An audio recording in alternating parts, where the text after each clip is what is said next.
Hello and welcome to the Free Cheese episode 675. I'm your Joe Dix, joined by Matt Sellner. Hello.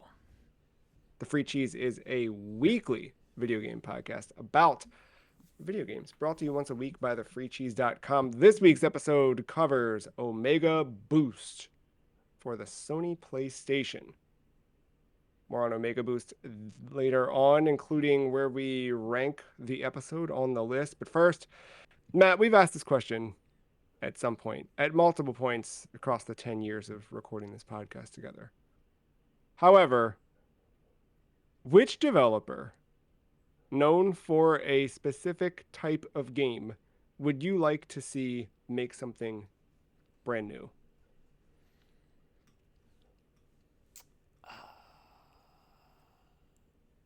I think didn't I I know. say polyphony the last time you asked this? And you were like, "Well, You might have, and funny that, enough." yeah.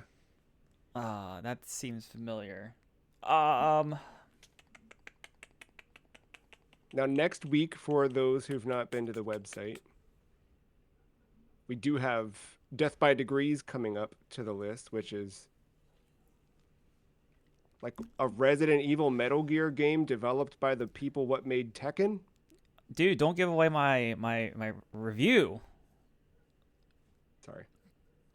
Um, but yeah, there's I mean, also last week we talked about Panzer Dragoon Orta, which was developed by Smilebit, who had also made Gun Valkyrie and Jet Grind Radio, like wildly different experiences. But yeah, I mean, the idea that the team that brought you Gran Turismo historically at some point made a rail shooter, it's kind of bizarre. Um, yeah, I don't know. I'm trying to think of even who I mean, or I know one what. that's coming. I'm pretty sure we're repeating ourselves a little bit because this all sounds familiar. But our friends from Forza Horizon are making that Fable game. Yeah, and honestly, like that made total sense the first time I played Forza Horizon 4. When you first loaded into that whole like Scotland-esque or like countryside of England, um, UK based, I should say.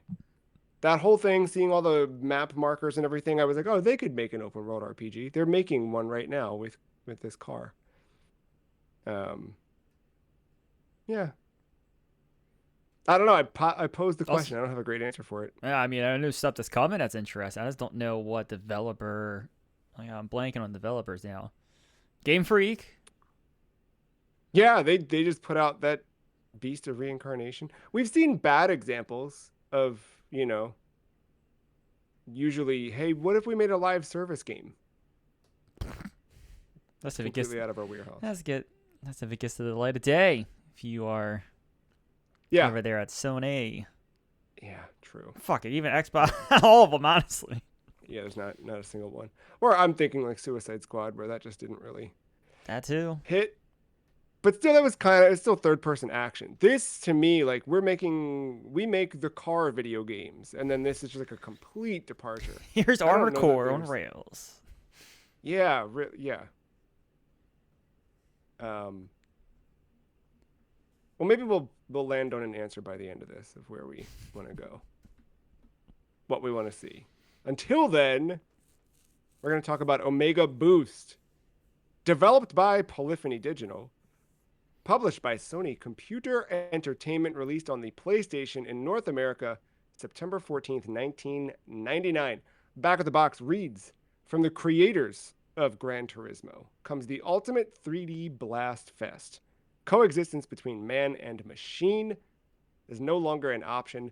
The fate of humankind is hanging by a fiber. Time is running out. Pilot Omega Boost in a high intensity action shooter across 19 diverse zones, multiple mission objectives, lethal ground and air assaults, and deadly cyber. Sorry, this is too small for my eyes. Deadly cyber drogues. I thought that's what it said. Cyber drogues. Free float in dizzying 360-degree combat. Scan for targets, fire Vulcan guns, and bag those bogeys with laser lock on. In the ultimate space dogfights, customize and upgrade equipment and weaponry with every win. Review intense battles with the replay mode. Omega Boost. When was the first time you learned of Omega Boost? Honestly, probably more more relative than not. I can't really tell you a specific thing. I think I just heard it talked about one time and polyphony and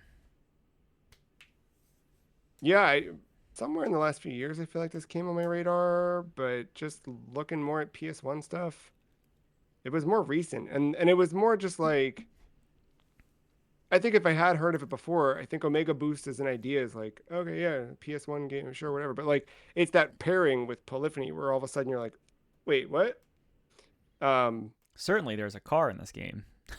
right, there must be one somewhere. Well, what's fascinating is the key programmer in the game, Yuji Yasuhara, had worked on Panzer Dragoon Zwei at Sega, was part of Team Andromeda at Sega, who made the second game on Saturn. He was involved with that.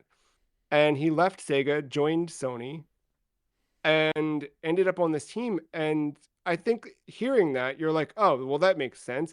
The guy who was at Sega making Panzer Dragoon games left and then made one over at Sony. However, this was already done when he got there. Kind of, not really. It wasn't finished, which is why he took it on. But he had joined and they're sort of throwing projects at him like, well, we've got this one, we've got this one, we've got this one, and he's turning stuff down. And when he sees the idea of this one, he was like, oh, wait, I'll do that one. I'll take that on. But they already had the models created, the cutscenes were filmed, music was all of the stuff. It was just like not put together. So he took over as like lead programmer and by way of programming designer and kind of assembling the final product and getting it all stitched together. Um, and ended up, shaping it into kind of what we know it as now. But yeah, again, you'd think it came from wholly his mind, but Polyphony was already thinking maybe we should make something that isn't a car game, which is wild. Because I don't think I need to double check, but I don't remember them ever publishing anything that wasn't a car game. Not publishing, but developing. Other than this, nope. Because prior to Gran Turismo, they'd made Motor Tune Grand Prix and Motor Tune Grand Prix 2. They made Gran Turismo, and then they made Omega Boost, followed by Gran Turismo 2, 3, Concept, 4 Prologue, 4 Tourist Trophy, which is Gran Turismo but called motorcycles. Gran Turismo HD Concept, Gran Turismo 5 Prologue, PSP, 5, 6, Sports 7, and my first Gran Turismo. Just, yeah. And then everything they've done outside of video game projects has been some sort of relation back to cars. You know what I mean? Like they were brought in to help with stuff, working with real automobile manufacturers on things, but otherwise it's just been car. This is the one. Um, and you'd think with this being the one that like, oh, okay, well it was just super bad, so they didn't do it again. But it's not bad. Pretty decent. Why don't we dive into it a little bit? Like any good rail based or level based rail shooter, this game takes place across several levels where you are flying not even on rails. Like Yeah, you do have free movement. most of the time. Um, Yeah. I kind of equated this to Area X a little bit in my review. Yeah. I think it feels like that. You're kind of guided by the target, but you're not necessarily stuck.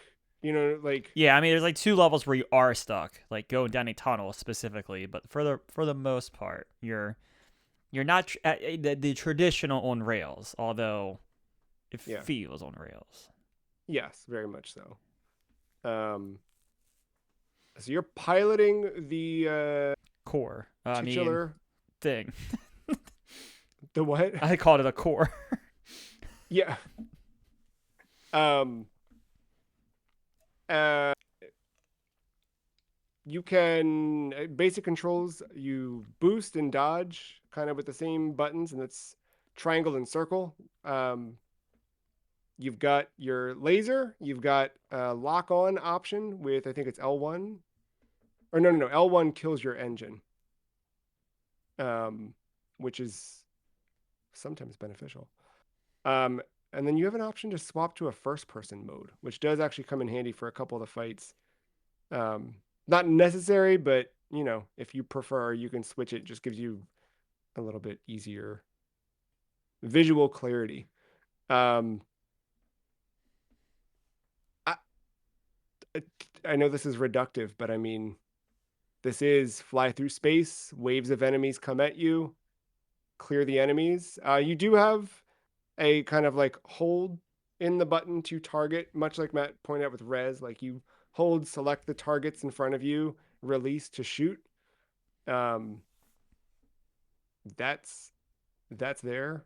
And then boss fight, kind of like mini boss fights throughout each stage, boss fights at the end of each stage. Yeah, Rinse and repeat. yeah, pretty much. I say there's sometimes I think there's maybe the first area has like no mini boss, but then boss at the end, and then sometimes there's multiple mini bosses before the main boss. Yeah, Um, yeah, you can have a little mini run. and then you're at the last boss when you get the warning coming across the screen. Or not coming, I Yeah, guess, like warning and a big right in health the bar.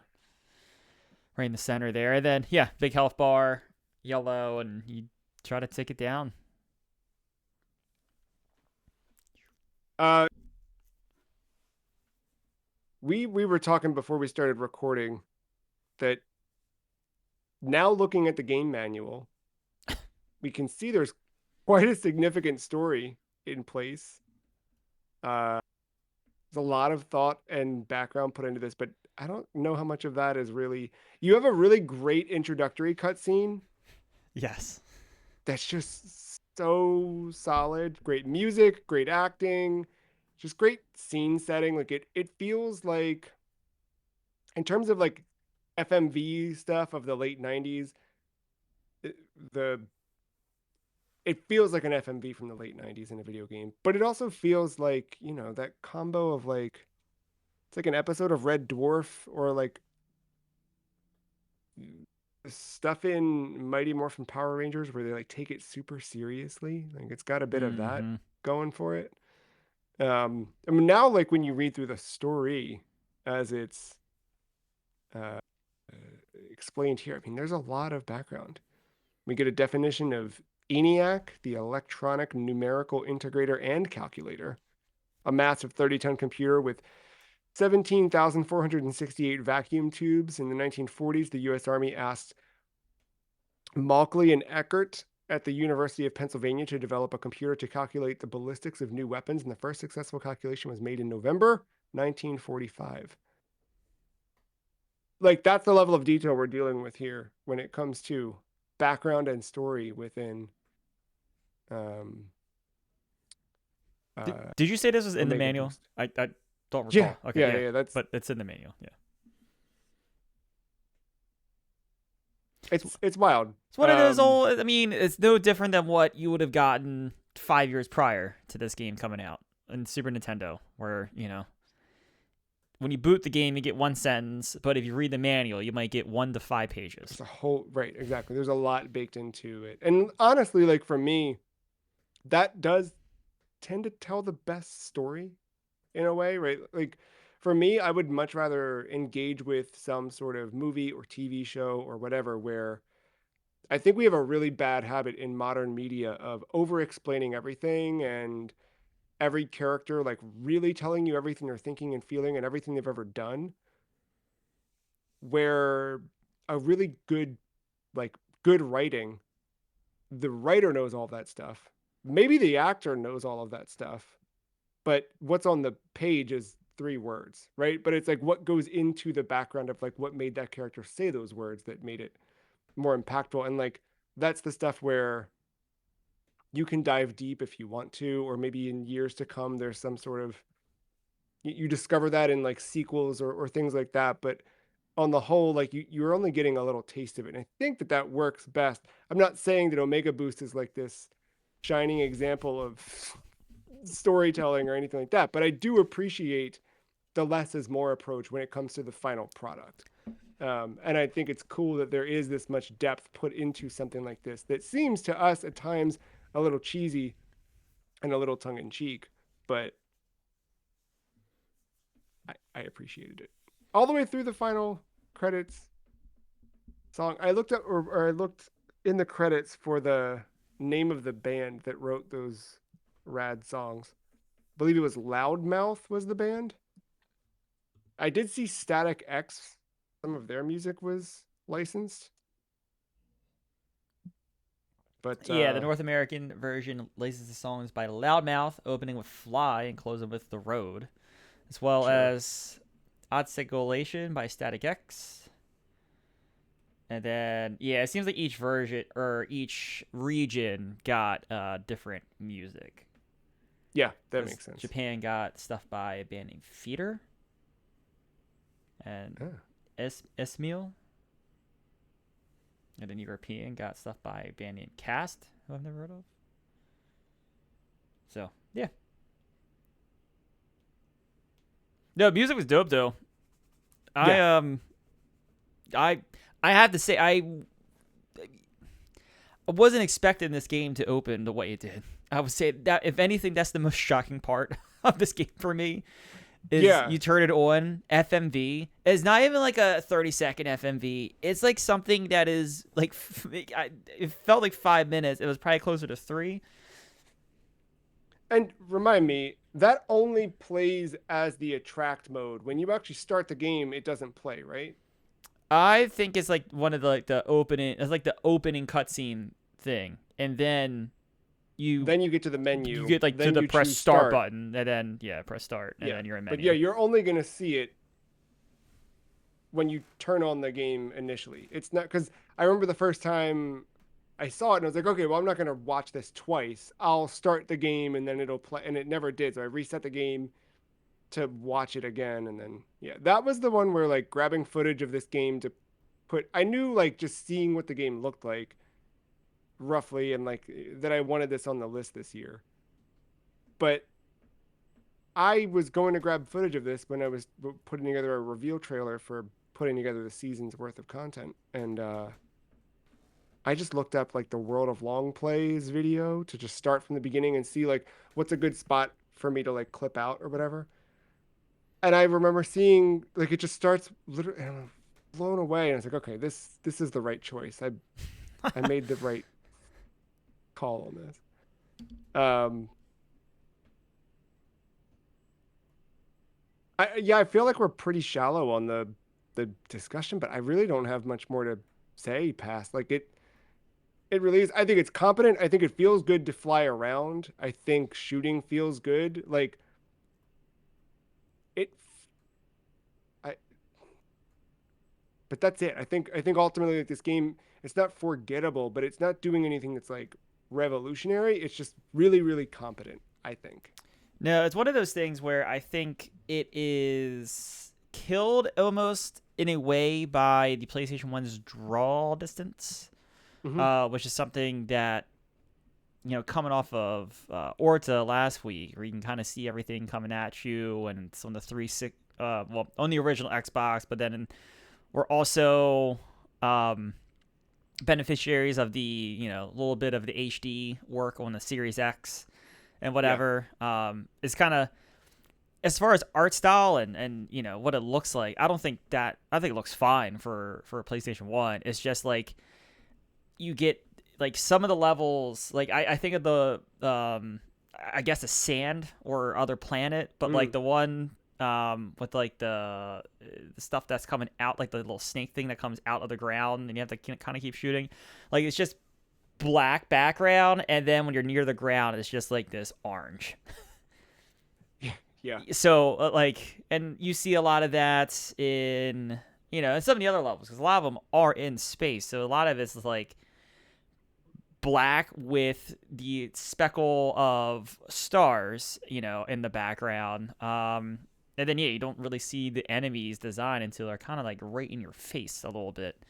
Um, and some games can lean into it, like Silent Hill, where they just like, all right, well, if you can't see anyway, you may as well just make it creepy. And then, you have games like this where it's like you're kind of just stuck and it's just black.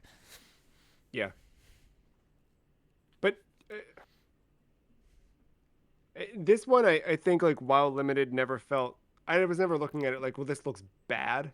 Like, I No, think they still did a great job art direction wise. Like, yeah, I think really overall solid game. Character design, I think the mech looks cool. Like, I think it's evocative of um, any good like anime mech thing, you know. And when you compare it to other video games with mech suits in place, like I think it's on par with a lot of the like cool looking Gundam games. I think it looks like Virtua On stuff like that. yeah, I mean, it's not like I booted it, solves mech. It's like yes, mech fits in with everything else. Yeah, I mean, I know I've already made a couple Armored Core jokes, but like, same. Yeah, yeah, it's right up that alley. but I Uh, think like what's cool about this, right? Like if you go back to like PS1 and think about mech games, like Armored Core was the one, right? Outside of right. anything licensed for like a Transformers or something. Armored Core is tough. Was then, is now, like it's still very difficult. This, on the other hand, very approachable. The one thing that I feel like this game, the checkpoints are tough, and by checkpoints I mean there aren't any. Like you have a finite number of lives to get through the entire run, and you could be on the very last stage and lose your last life, and you're game over, and you're back at the beginning. There's no like saving. There's no anything like that. So um, as you progress, you do unlock like zones where you can kind of do a free play. But in terms of like going through the campaign, you just have to get through the campaign. So, and like on one hand, to me, that leans back to classic arcade style interaction with the game, where it's like learn the map, learn the waves, especially in a game like this. Like you think of any good shooter, like a Gradius or whatever, like you are learning the patterns, getting better, and by the time you reach the end, you've probably replayed the first few levels enough that your chops are good, your reaction time's up, you know, you're used to it. But when we're playing in the lead up to a podcast and you know what I mean? Like it's Yeah. that that makes it tough to like shoot, okay, I gotta start from the beginning. Um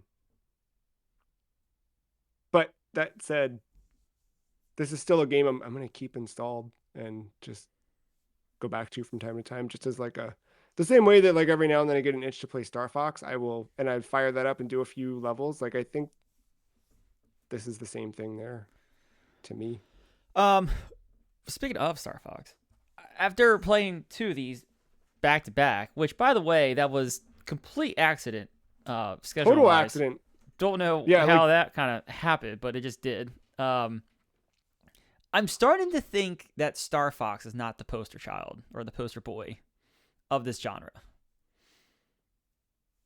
please elaborate.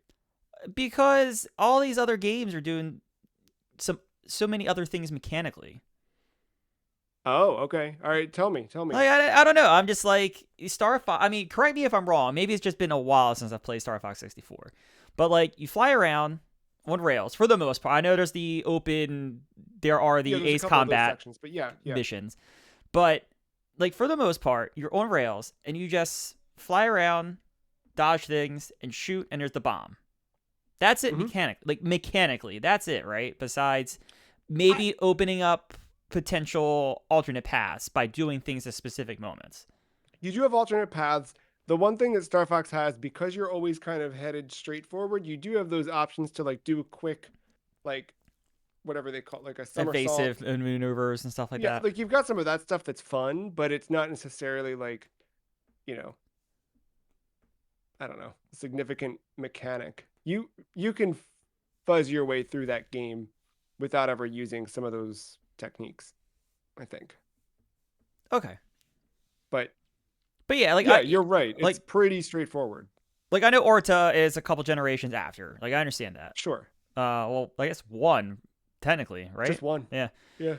But like, even this game, like yeah, we already said like on rails is that's loose. It's more open area zone-ish. But like they're like with all the dodge mechanics, the kind of flying around the enemy, kind of doing that in this typical like behind the back on rails with the targeting, kind of leading with where you're going on the screen.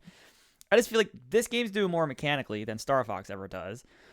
Last week, Orta with the 3 different glide methods, or flying modes, dragon modes, whatever. It was something modes. Yeah. The 360 shooting and just like the, accelerate, decelerate at the right time, and the 360 nature of all the bosses, at any time. I don't know. I just like, I think I grew up thinking, oh, Star Fox is the on rail Yeah, that's space the shoot. one Yeah, you. that's the one. But I don't know. I feel like I've played potentially 2 better mechanically better games than Star Fox. I think Star Fox works just cause like its characters. Also, I think it gets a big bump from Smash because everyone loves Falco. Just throwing that out there. I think it does. I mean, okay, I remember when Star Fox came out on 64. I remember my brother and I really wanted to play it because the box looked cool. Sure. And I think we saw just the characters in magazines or something like that. And I remember it was always sold out at Blockbuster. You could never get it. Like every time we went to go rent it, it was sold out. And then they opened a Hollywood Video nearby to us. And we were like, well, let's go check out that place. We've, you know, nice competition. It's the late 90s. We get there and they had 1 copy of Star Fox. We were like, well, we have to sign up for an account for Hollywood Video. We got to get this. We did it. We rented it. And I remember like, I don't remember us being sad that I remember us being more like, well, wait, I thought you could, I think we wanted to play as the characters. Like, I think we wanted more like on foot stuff or Oh something. yeah. And we were sort of like, okay. And like, we played a bit of the campaign and then returned it and never really bothered to get it again.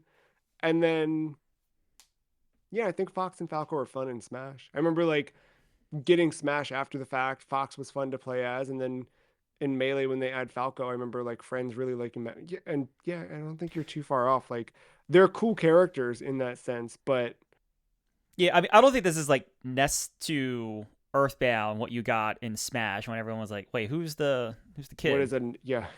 Wait, what is an Earthbound?" Yeah. Uh, yeah, no, I don't know. It was just something.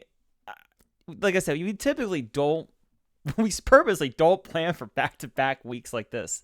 No, yeah, we like Just we're to kind really of keep things intentional. fresh. And somehow, right as we're stumbling into Orta, we kind of realize what we what we did. And Yeah, like I'd wrapped up playing Orta and then started playing this, and I was like, oh wait, right, this is like a fully right, okay, and we're doing oh yeah, literally the week after. so I don't know, I guess just playing back both of these games back to back and on rails, and last week I was making a lot of comparisons to Star Fox.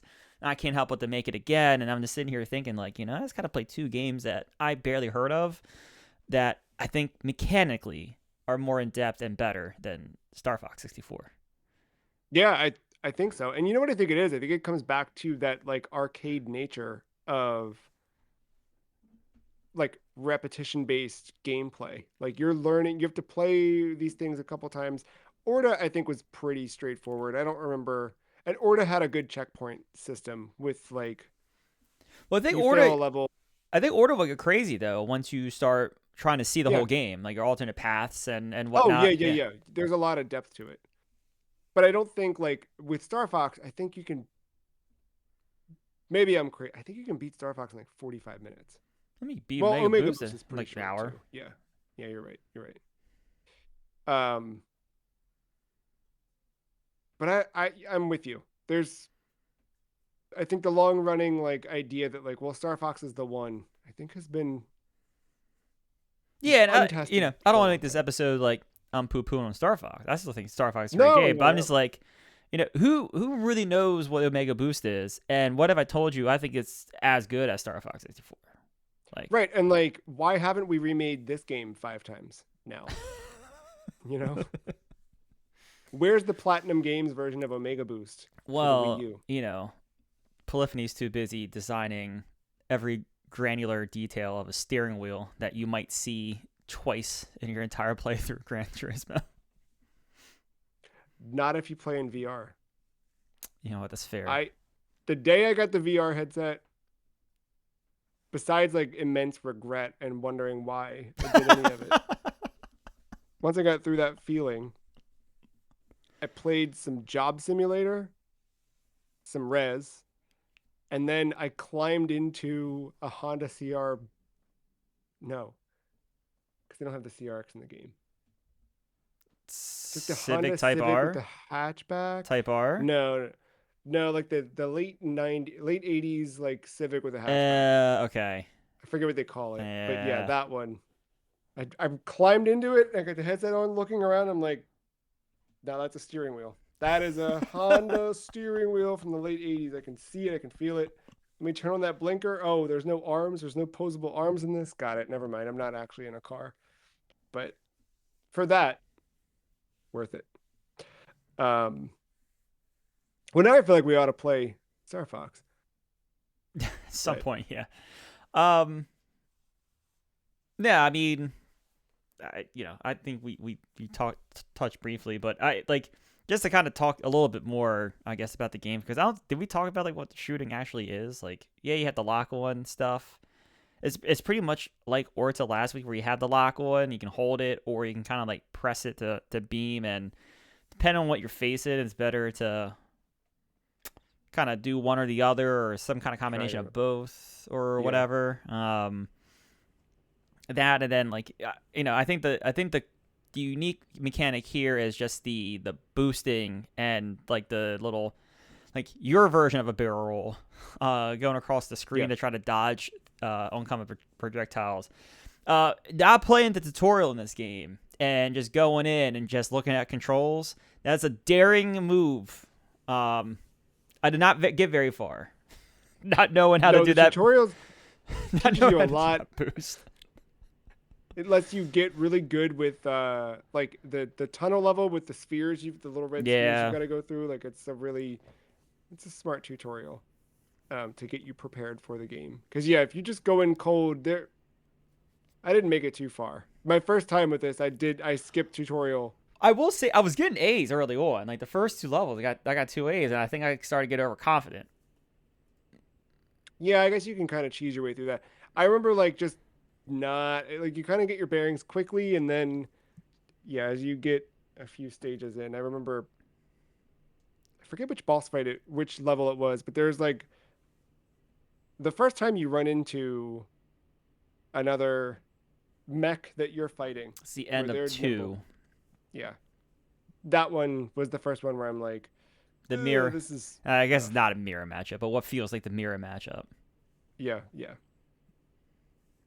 Um, any other callouts on gameplay or visuals, sound? The sound, the feedback robot. It does she say you okay? Is that what she's saying Oh, when you get hit? I have to pull up the isolated thing. But It just yeah, sounds like that you tracks. okay? It's like what? Now or I'm missing the "Are you okay?" part in that. Yeah, You okay? I'm gonna see if But it's very singular. Like caution. yeah. You okay? Um. Yeah, but besides, I mean, it's your standard fare: missile explosions, again, dope credits and intro music. Um. And yeah, I guess really was not expecting the FMV. Really not expecting the 40s FMV at the end, just because I didn't read the instruction manual beforehand. According to sounds.spriters-resource.com, The wave file extracted from the game is called ruok.wave. Okay. Maybe the R part is just silent, or not silent, but quiet. Quiet is the better. Yeah. Followed by be careful.wave. I don't know if those are coming in through the microphone or not. Probably not. Mm-mm. Um,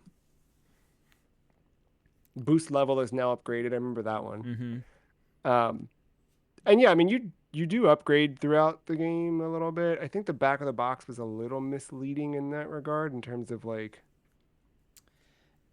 Yeah, your quote you, unquote boost level increases, but I think it just adds more missiles to your lock on, if I remember correctly. I know that's part of it. I know you can add on because I think you start with the Res 8, but then yeah go up from there. yeah yeah. I think it just I don't know. To me, it suggested like a deeper level of upgrade system or something like that, and it's pretty straightforward. But Yeah, it's not like, like some of the Orta, right? Like sure, sure, some of sure. your other paths might drop you more stuff. I never got to that point with the game, but there's that potential, right? This, I mean, it's the same waves over and over and over and over. Yeah. They do not play out any differently, no matter how you are doing. No, there's not much variance there. Um, yeah, I'm looking at my notes. That's all I got outside of a couple questions before we rank this thing. What do you think this adds to the PlayStation's library? Um, I must, keep saying uniqueness to all these games because none of these are like the stereotypical PlayStation game. But like, I don't know. In hindsight, being 2020, it's cool to see the studios getting to do unique things and not just being the car studio or Mm-hmm. the action invention or the action adventure studio or the action adventure studio or the action adventure studio. Yeah. Yeah, I think it. I can't think of another. I'm sure I'm wrong, but I can't think of another on-rail shooter from the library. Um, I I mean, mean, not I like know Panzer. this. Like I know you get is it Time Crisis on PS1, right? I think yeah, they did a port. But like, that's an art that's more the traditional arcade style of that. Yeah. I don't think you get one like a behind the back like this. Like your Panzers or your Star Foxes. No, I don't. I'm not seeing anything like yeah, quickly referenced, but um, yeah. I mean, I think it adds that. I think it adds another game to the library that like does cool FMV, has a good fun like campaign to play through, some replayability. Looking back at the other games we've added to the list this year for the PlayStation 1, um, if you're just joining us for this season of the podcast, I added 8 of my 16 picks were PS1 games. And so far, we've talked Incredible Crisis, Jumping Flash, Tomba, and Intelligent Cube. But thinking about those, how does this complement those in terms of the PlayStation 1 legacy? I almost think this is like the one that sticks out of the group at this point. I think the other games play so much differently. Um, I mean, you got the WarioWare game, like it's Yeah, just they're mini game, but like Jump and Flash, it's a slower game. Intelligent Cube is puzzle game. It can be. I mean, it picks up, but like mhm. relative slower.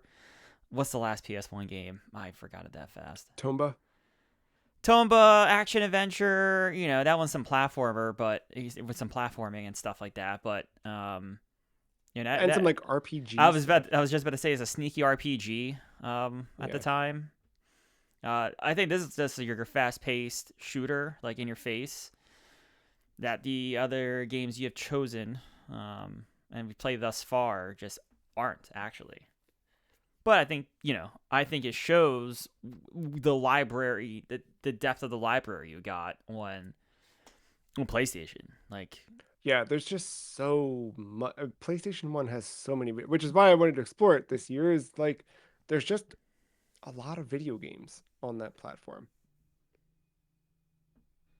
There's also a lot of video games on the list, which you can follow along with over at thefreecheese.com/the list. Omega Boost will be our 195th video game ranked on the list. I will throw my number out first. I have this as the new 102, which puts it below Batman Begins but above Animal Crossing. I might I might instantly regret where I put this game. Oh, I came in high because I didn't like. I I did I did like this game. yeah, me too. But I think in talking through, like maybe I didn't like it as much as I thought. I have this as the new 75 between Siphon Filter, Logan Shadow, and Resident Evil 5. Um, yeah, ignoring everything called named Metal Gear Solid 2: Sons of Liberty. I know. I think I do like it better than the most of that stuff coming up, and maybe Mass Effect too. Yeah, I think for me, like the House of the Dead is stronger as a rail shooter, also, That's a good point. but Tomba is just beneath this, and I do like this better than Tomba. You like this better than Simon's Quest though? No, I don't. Simon's Quest rules. And that's where I think it was like, yeah, NBA Street's a stronger experience. Glaylancer, Yeah. stronger experience. Yeah, I mean, I think I saw Musha and was like, well, no, I'm right Musha, there like with you, I see. I just don't think I got down enough. Yeah. I'm falling right into the same rhythm of thinking you did. yeah, Where did it you was said that below below Batman? Batman Begins and above Animal Crossing. Animal Crossing was the first one where I was like, no, this is better than Animal Crossing, which I know a lot of people are going to find blasphemous, but What? Yeah, I don't I as an experience in 2026, I think my time spent with Omega Boost is stronger than my time spent with Animal Crossing. Yeah. Yeah, I mean, I no no hesitation there. Yeah, I think I'm going to agree with you. All right. You don't like it over Batman Begins at all? No, I think no. Nope. All right. I'm not even going to get into it. Omega Boost, the new 102. Thanks, Polyphony. And thank you, PlayStation, for our wonderful library of video games to play. Next week, we're coming back with another departure in a developer's bread and butter, what they're known for. We're going to check out Death by Degrees for the PlayStation 2. I'm going back to my opening question to try and think like what game would I, what developer would I want to see take on something else?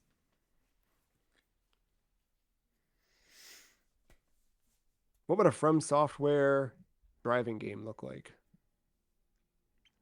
We got it. They just didn't make it. Remember the Bloodborne Oh, kart right, racer? right. Yeah. Good point. Yeah. uh, I don't know. It'd be something like that bad. Death race movie. with what's his face in it.